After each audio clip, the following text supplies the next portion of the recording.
unë do të bëj darsëm, Allahu është i kënaqur me këtë mënyrë, ajo. Ushqimi më i keq është ushqimi i darsmës. Cilës darsmë? Kënaqësia e Allahut është para kënaqësisë së njerëzve. Dhe i riu musliman do të hynë dhëndër. I riu musliman do të jetë në natën e parë të martesës. A thot Islami ndonjë gjë në lidhje me këtë?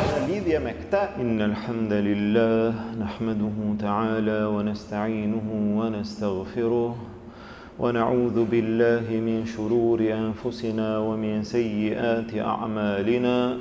من يهده الله فهو المهتد ومن يضلل فلا هادي له وأشهد أن لا إله إلا الله وحده لا شريك له وأشهد أن محمدا عبده ورسوله اللهم صل على محمد وعلى آل محمد كما صليت على إبراهيم وعلى آل إبراهيم إنك حميد مجيد اللهم بارك على محمد وعلى آل محمد كما باركت على إبراهيم وعلى آل إبراهيم إنك حميد مجيد Falënderimi takon Allahut subhanahu wa ta'ala, atë falenderojmë dhe vetëm prej tij ndihmë dhe falje kërkojmë.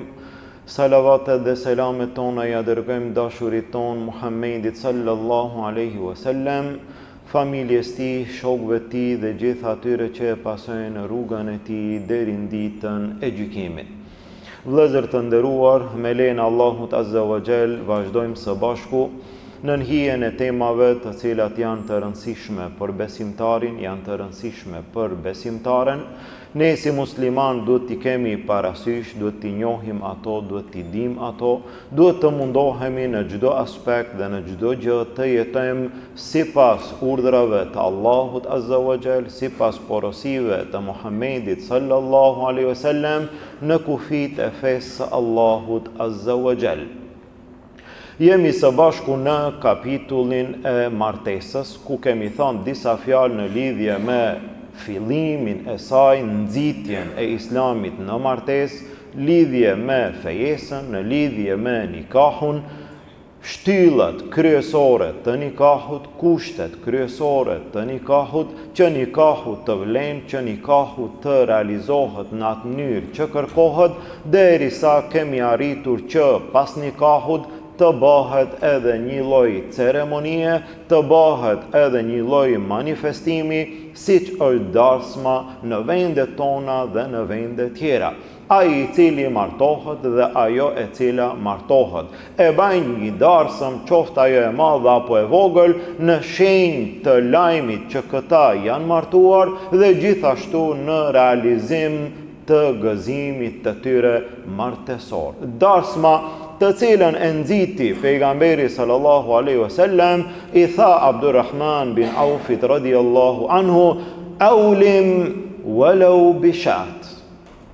Bane një darsëm, bane një dark, qoftë edhe me një dele. Pra ai i cili martohet e ban një darsëm, qoftë edhe me një dele, së paku i tuban familjarët, i tuban shokët, i tuban dashamirët dhe ajo është darsma e tij, ajo është darka e tij. Nuk është me rëndësi apo nuk shkakton ndonjë pengesë nëse darsma është më e vogël apo më e madhe, ajo e cila është me rëndësi, darsma të jetë pa harame, darsma të jetë pa gjunahe ndaj Allahut azza wa jall, në mesin e gjunaheve të përhapura, të rrezikshme në darsmat e shumë njerëzve, fatkeqësisht të muslimanëve, do të gjejmë 3 gjëra më të rrezikshme të cilat janë të futura në përdarsma. Kemi përmendur alkooli, 1, përzierja e grave dhe burrave në një vend në ceremoninë e darsmës, 2,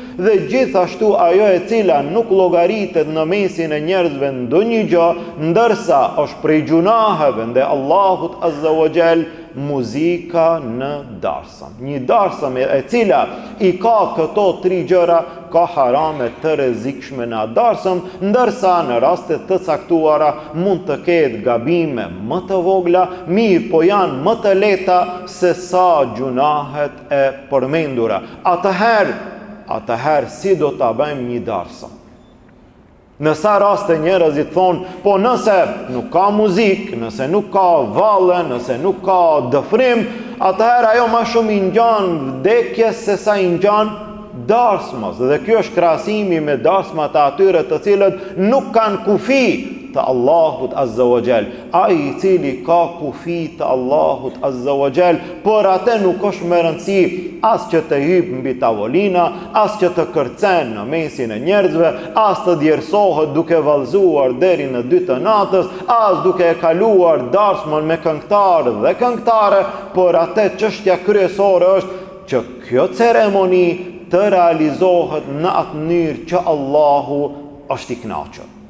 Largimi i harameve, distancimi prej harameve e ban një darsëm të bereqetshme, e ban një darsëm të bekuar që pas asaj darsme të vjen një jetë e lumtur martesore. Andaj secili musliman dhe secila muslimane, pa marrë parasysh të tjerëve se çka do të thonë, se çka do të flasin, se çka do të diskutojnë për darsmën tënde, me rëndësi qëllimi kryesor i joni duhet jetë kënaqësia e Allahut Azza wa Jall. Unë do të bëj darsëm, Allahu është i kënaqur me këtë mënyrë ajo. Kjo duhet të jetë kryesorja, ky duhet të jetë qëllimi i besimtarit në darsëm dhe në gjithë jetën e tij. Me këtë mënyrë, a është Allahu i kënaqur apo Allahu është i kënaqur ndryshe, si me një darsëm në të cilën ka Kur'an, ka ligjërat, ka fjalë të Allahut, fjalë të pejgamberit sallallahu alaihi wasallam, ka qetësi, ka pastërti, edhe njerëzit, edhe mysafirët të cilët vinë nuk dëgjojnë përveç sa atë e cila është e mira dhe dalin prej darsme me shpërblime. Dhe dalin prej darsme me sewape. Për çfarë arsye? Kanë qëndruar në një mexhlis ku përmendet Allahu Azza wa Jall, megjithse ka gjëra të lejuara mjaft, çfarë do lloj humori, çfarë do lloj këndimi, çfarë do lloj gjëje e cila është halal brenda kufive të fesë Allahut Azza wa Jall, mund të shfrytëzohet në darsëm mirë po pa harame.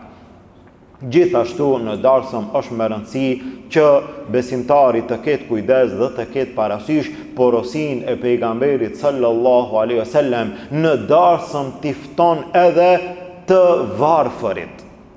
Ka darsëm besimtari, elhamdulillah, ka gëzim, elhamdulillah. Është mirë, është me rëndësi, t'ju kushton rëndësi edhe fukarave, edhe të varfërve, dhe mos t'i thirë vetëm një kategori tjetër, ndërsa këta t'i lën pak si anash. Pejgamberi sallallahu alaihi wasallam tha, ushqimi më i keq është ushqimi i dasmës. Cilës dasmë? Asaj dasme në të cilën ftohen të pasurit dhe nuk ftohen të varfërit. Thiri edhe të varfërit.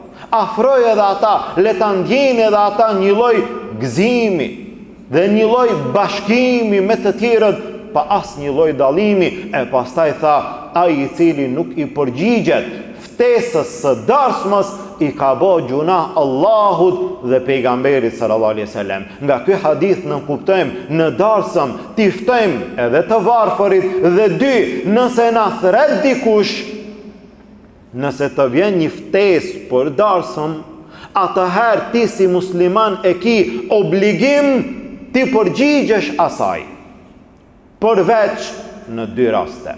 Nëse darsma bëhet me harame, t'ka thirr dikush mirë, po në çfarë mënyre e ban darsmën? Me harame, atëherë mos ju përgjigj asaj. Megjithse në sa raste njerëzit sikur ngurojnë apo kanë frikë se ndoshta do të preket, do të rëndohet, do të hidhërohet filani dhe do ta gjejmë pastaj vetveten hatri i filanit në një darsëm ku Allahu është i hidhëruar. Le të hidhërohen njerëzit.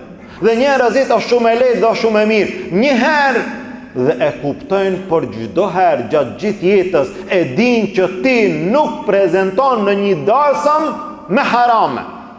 Edhe mas një kohë edhe nuk thirin, se e din që ky nuk vjen. Pse nuk vjen? Në një darsam që ka alkool, unë nuk vi. Në një darsam që ka burra edhe gra bashk, unë nuk vi. Në një darsam në të cilën ka muzikë, unë nuk vi.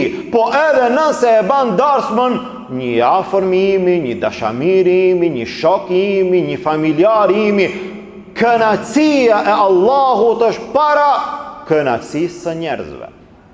Mirë, po nëse darsma është e pastër, është me halal, është me islam, atëherë besimtari obligohet të përgjigjet asaj ftese. Pra mos të jetë me harame, dhe dy, mos të ketë njeriu ndonjë arsye. Nëse ka ndonjë arsye dhe nuk i përgjigjet, atëherë është në rregull. Mirë, po nëse nuk ka arsye, duhet të përgjigjet asaj ftese dhe të jetë prezent në atë darsam. Realizohet darsma, përfundon darsma. Dhe i riu musliman do të hynë dhëndër. I riu musliman do të jetë në natën e parë të martesës. Çka duhet të di ky i ri dhe çka duhet të di ajo e re? Është me rëndësi që ne si musliman t'i kemi parasysh gjërat që thot Allahu në Kur'an, që thot Muhamedi sallallahu alaihi wasallam. Hynë dhëndër, merr fjalët e njerëzve, muhabetet e tjerëve, apo vazhdon në një mënyrë që është normale, pa pasur parasysh atë që e thot Allahu. A thot Islami ndonjë gjë në lidhje me këtë? Apo a ka ndonjë gjë në Islam që është marrë, është turp dhe ne nuk guxojmë me përmend? Nuk ka. Çdo gjë që e ka thënë Allahu në Kur'an nuk ka turp në të. Çdo gjë që e ka thënë pejgamberi sallallahu alaihi wasallam, ne si musliman duhet ta kemi parasysh. Çka mund të ketë parasysh një i ri dhe një e re? Pejgamberi sallallahu alaihi wasallam na porositi, është mirë që ai i cili hyn dhëndër në natën e parë të martesës, pejgamberi sallallahu alaihi wasallam tha, nëse martohet dikush prej jush, le ta vendon dorën e tij në ballin e bashkëshortes, në ballin e nusës. Këto janë porosi të pejgamberit sallallahu alaihi wasallam. Të jesh në rrjedha ti si musliman i ri, ti si muslimane e re, çka mundesh, çka duhet ti të veprosh që edhe në atë natë ti të jesh në kufit e Kur'anit dhe Sunetit. Le ta vendon dorën në ballin e saj dhe le të bën dua që Allahu t'i jep bereqet. Le të thot, o Zot, unë kërkoj prej teje hajrin e saj dhe kërkoj prej teje të më mbrosh nga sherri i saj. Të bën dua, pra së pari e vendon dorën në ballin e saj dhe bën dua. Çka ka mundësi të bën tjetër? Ai i cili hyn dhëndër në natën e parë të martesës, është mirë që këtë natë ta fillon me 2 rekat namaz. Megjithse një gjë e tillë nuk ka ardhur direkt nga pejgamberi sallallahu alaihi wasallam, është transmetuar nga disa prej selefit, nga disa prej sahabeve, si Abdullah ibn Mesudi, si Abu Dharri e kështu me radhë. Ti fal 2 rekat namaz. Hyn dhëndër në natën e parë të martesës, merr abdes, i riu merr abdes, e reja i falin 2 rekat namaz. 2 rekat nafile, namaz vullnetar, i fal 2 rekat namaz në natën e parë të martesës. Pastaj ju takon atyre ajo që ju lejohet atyre. Mirë, po gjithashtu këtu është mirë që të kemi parasysh një dua të cilën na mësoi pejgamberi sallallahu alaihi wasallam. Sa prej njerëzve nuk e din. Pejgamberi sallallahu alaihi wasallam na mësoi një dua të cilën e ban besimtari para kontaktit intim. Është i martuar 10 vite, 20 vite, 30 vite, a e di duan? Nuk e di. Po pse nuk e di? Se ndoshta nuk është interesuar asnjëherë. A di çka duhet me thonë para se me ngron buk? Po. Para se me pi ujë? Po. Para se me hin xhami? Po. Para se me hin në shtëpi? Po. Para kontaktit intim ka dua, ka lutje, ka dhikr prej porosive të pejgamberit sallallahu alaihi wasallam. Pejgamberi sallallahu alaihi wasallam tha, le të thot njeriu bismillah, Allahumma jannibna ash-shaytan wa jannibi ash-shaytana ma razaqtana. Le të thot bismillah. Nëse nuk ka mundësi, nuk e di dhe nuk mban mend, së paku le të thot bismillah. Po si është duaja e plot? Bismillah. O Zot, na mbroj neve nga shejtani dhe mbroj ata pasardhës që mund të vinë nga shejtani. Pejgamberi sallallahu alaihi wasallam tha, nëse pas atij kontakti vjen ndonjë fëmijë, Allahu do ta mbron nga shejtani. A ke bë këtë dua ndonjëherë? Ndoshta asnjëherë. Ai I cili nuk ka mundësi me mbajt mend, që ndoshta vetëm sot nuk e mban mend, ka mundësi që ta gjen në programin Mburoja e Muslimanit. Mburoja e Muslimanit, shkarkoje si program, sidomos ti si I ri, dhe lexoje dhe mësoje duaja para kontaktit intim. Le ta di besimtari, le ta di besimtarja. Jo vetëm në këtë rast, në çdo rast, ne kemi porosi dhe kemi model. Modeli jon është Muhamedi sallallahu alaihi wasallam. Çdo gjë në jetën tonë ta realizojmë në kufit e Allahut, nën urdhrat e Allahut dhe nën porosit e Muhamedit sallallahu alaihi wasallam. Përveç kësaj, besimtari duhet të ketë parasysh 3 gjëra të cilat janë të ndaluara në martesë ndërmjet bashkëshortëve dhe shkurtimisht pasi që afër edhe përfundon koha, është e ndaluar kontakti intim në kohën e hajdit, është e ndaluar kontakti intim në vrimën anale dhe është i ndaluar, është haram t'ju të regohet tjerave atë që e ban besimtari me bashkëshortën e vetë. Tha pejgamberi sallallahu alaihi wasallam, për njerëzve më të këqij janë ata të cilët atë që veprojnë natën me gratë e tyre, ju të regojnë pastaj nesër të tjerave, apo gratë atë që e bëjnë natën me burrat e tyre, ju të regojnë pastaj grave tjera. Këta janë prej njerëzve më të këqij. Besimtari duhet të edukohet në atë mënyrë që na edukon feja e Allahut azza wa jall. Ne lutim Allahun azza wa jall, Allahu të na ban prej atyre që jetojmë nën kufit e Kur'anit dhe Sunetit, ecim në hapat e Muhamedit sallallahu alaihi wasallam në çdo aspekt të jetës tonë, në martesë dhe jashtë martesës. E lutim Allahun azza wa jall, Allahu të na ruan, të na mbron nga gabimet, nga të këqijat, nga haramet, nga çdo gjë që hidhron Allahun azza wa jall. آمين والحمد لله رب العالمين وسبحانك اللهم بحمدك أشهد أن لا إله إلا أنت أستغفرك وأتوب إليك.